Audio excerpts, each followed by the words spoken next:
Hindi kasi mama yung, siya yung nagpapaaral sa akin. And then, biglaan lang yung pag-uwi niya.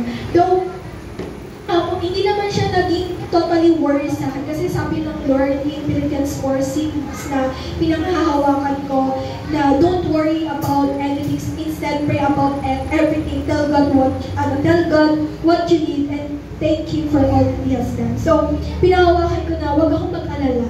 Kumbaga, instead na though may pagkakataon talaga sa buhay natin na mag-worry tayo, but do not dwell on dun sa pag-worry na yun. And, hindi naman ako nag-dwell sa worry na, si mama, siya yung nagpapaaral sa akin, parang paano na, kasi si papa, medyo sa financially po, hindi rin kami stable. But patuloy ko pinahawakan na, yung etong verse na Philippians 4:6 and yung Joshua 1:5 na no one be able against you all the days of your life.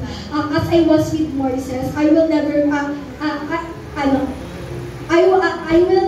never leave you nor forsake you. Na hindi ako pababayaan ng Panginoon, hindi pababayaan ng Lord yung pamilya ko. And gusto ko pasalamatan yung Panginoon kasi si Mama nakauwi siya ng ligtas, na walang nangyayari sa kanya despite of na pinagdaanan niya doon. And gusto ko pasalamatan yung Panginoon kasi syempre diba, ang daming pwedeng mangyari, hindi natin hawak yung buhay na meron po tayo. Pwedeng mamaya mawala na tayo, ganyan. Pero ayun, gusto kong pasalamatan yung Panginoon sa buhay na meron ako, yung buhay na meron yung pamilya ko na walang nagkakasakit, walang nagugutom, 3 times a day nakakakain kami. So sobrang thankful ako doon sa Lord. And thankful din ako kasi nalampasan ko na yung first year ko.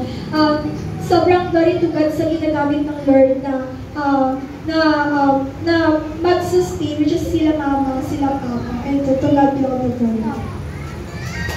Amen. Praise God.